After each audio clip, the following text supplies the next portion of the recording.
It is our pleasure, and it is an absolute honor to talk to a living legend and a Hall of Famer, one of the greats of all time in DC sports, Joe Jackson Gibbs, a 3-time Super Bowl champion, a 5-time NASCAR Cup Series champion as we close in on the Daytona 500 this weekend. Coach, we know you're busy. Thank you so much for a few minutes. How are you? Hey, appreciate you guys and love any chance I get to speak to all of the fans there in Washington. Miss those guys, although I try and run back and forth as best I can. I'm going to be there Friday doing something with the Museum of the Bible.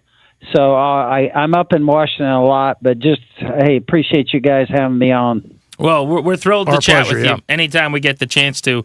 Unfortunately, we got to start our conversation, though, on a sad note because the great Sonny Jurgensen passed away at 91 years old this past week.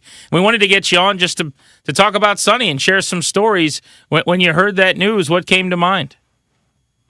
Well, somebody that just meant so much to all of our sports fans there in Washington. Sonny was just iconic when you think about his playing career and everything he did there, being in the Hall of Fame, and what a great quarterback and leader he was.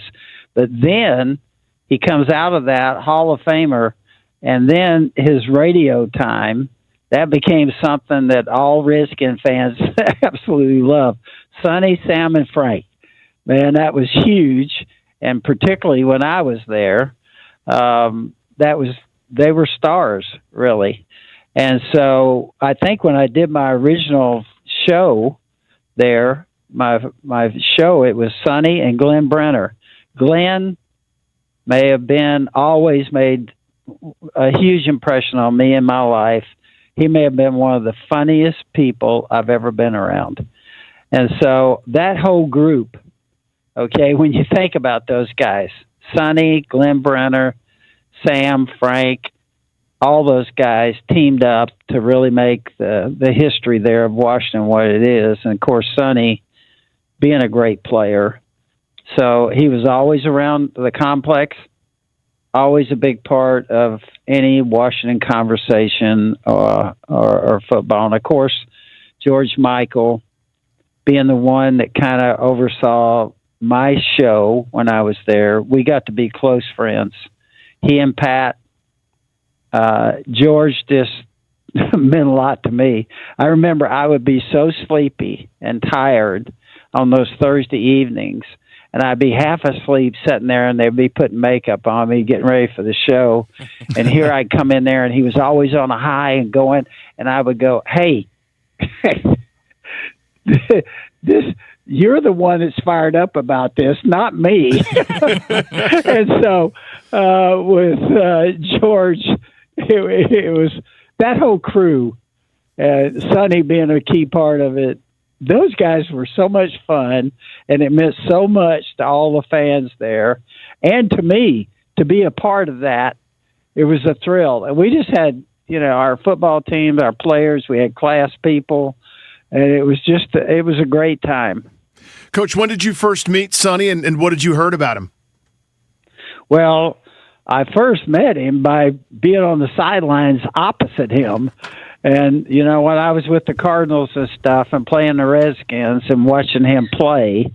But then everybody knew Sonny and what a great player he was. So when I came that first year, I was somebody that had never been a head coach, and I remember getting there and being so nervous about it. And then I start out 0-5. I was just looking for a different way home at night. I was trying to survive in Washington. And so having gone through all that, Sonny was always there and always around football and the complex. It just meant a lot to him. And the fan base there, absolutely loved him. Joe Gibbs, one of the iconic and legendary pillars of Washington football, joining us on Grant and Danny here on The Fan, and we're talking about another of those legends. You mention this, Coach, but this was one of the things that always stood out to me. And we got to catch up with Joe Theismann about Sonny last week, and I mentioned him. I said, Sonny was to me one of the most beloved figures in team history. I would watch games with my mom, and she would talk about how Sonny would come back, Sonny would win this game. Was it maybe the second career with the radio that added to it? Like, why do you think he was so beloved? Was it just the playing days, or is there more to it than that?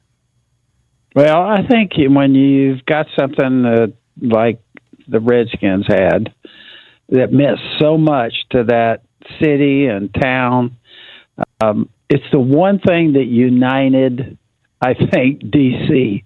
When you think about it, it's politically divided, all the different, it's hard to get everybody together on anything. But the one thing that got everybody together for 3.5 hours was that football team. And that I love the fact I got a chance to coach there in a city where football is really important. The Redskins were really important. They're really important to the fan base, and certainly Sonny carried a lot of that, a lot of great wins, all the plays he made. And so he had that as a history for him. And then it carried on because just like I mentioned, whether it was TV and radio and the cast of characters we had there that really brought football to life. It was a huge deal, and everybody loved it. Everybody was a part of it, and it's the one thing that kind of unified, I felt like, the city. Here. Coach Joe Gibbs with us here on Grant and Danny. Just remembering Sonny Jurgensen, what's something that people may not have known about him? I got the radio calls and I got the TV show with you and the like, but that's only a small window into the man. What's something that nobody knew that was a quality of his, Coach? Yeah, I think it was, first of all, as a player, he was gifted. Mm-hmm. Okay, somebody that could pass the ball like that. And obviously, the one thing about quarterbacks is, the fact that if they, in leading the football team, that can be one of the keys for a quarterback, how successful he is.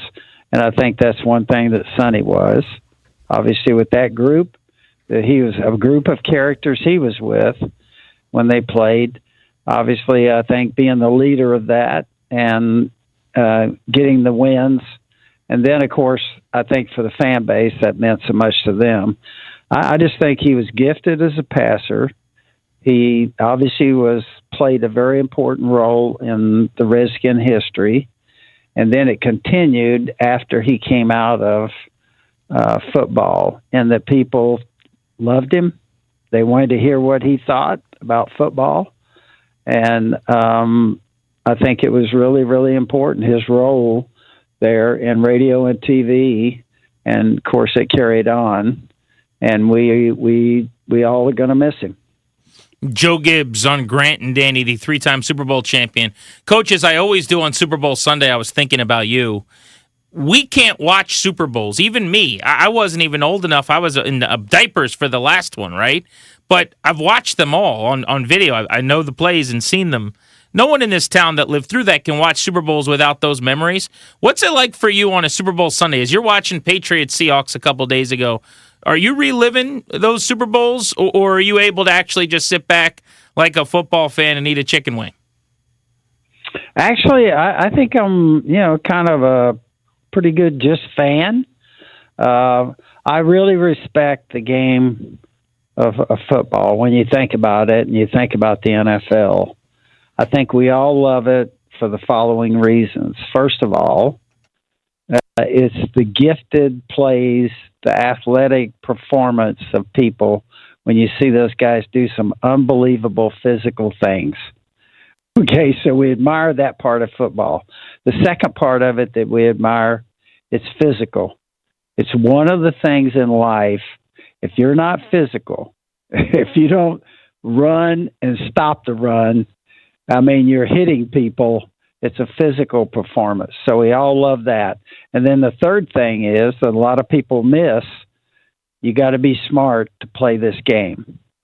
Okay, it's a giveaway takeaway ratio. that means so much. So there's a mental side to this with players and coaches that we all admire because it's a smart way to play the game. And you put those things together, okay, and it's, I think, the greatest sport that anybody's come up with, and we all love it for those reasons. Coach, you're not just a Super Bowl champion. Of course, you've got the 5 NASCAR Cup Series championships as well. And you've got quite a weekend looming here with the Daytona 500 as your racers, Denny Hamlin and Chase Briscoe and Christopher Bell and Ty Gibbs get ready to compete. How are things going at Gibbs Racing this week as you get ready for your Super Bowl on the racetrack? Yeah, think about this. In football, we had about 6 months was the off season. And racing here with NASCAR is 2.5 months. I was going to say, I feel like you guys just had your championship. It just ended. I know, we did. Well, I think we did. When I came over here, I could not get used to that. We're 38 weekends, and so it's a short time for everybody to catch their breath. We do have a lot of work going on. We did a lot here with the race team. But it is a critical time for us. And now we go to Daytona. And this is what's wild about NASCAR. It's our Super Bowl. We start off Sunday.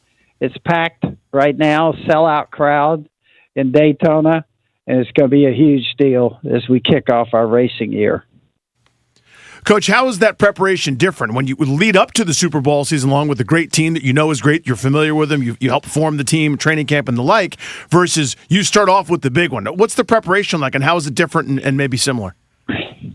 Well, it is different. And we do spend so much time preparing for Daytona. It is restrictor plate racing, which is very different. Excuse me. But it's a huge deal for us, and we spend a lot of time. And it's honestly, for Denny to have won 3 of those, they are so hard to win because so much happens. And when you're restricted plate racing, the other thing that can happen when this type of racing, when everybody's in a pack, if something happens, it's hard to get away from it. If you're up front, you're going to get hit from everything coming from behind. And if you're behind, you're going to run into everything. And so that always plays a key role, too, in restrictor plate racing. Fans love it.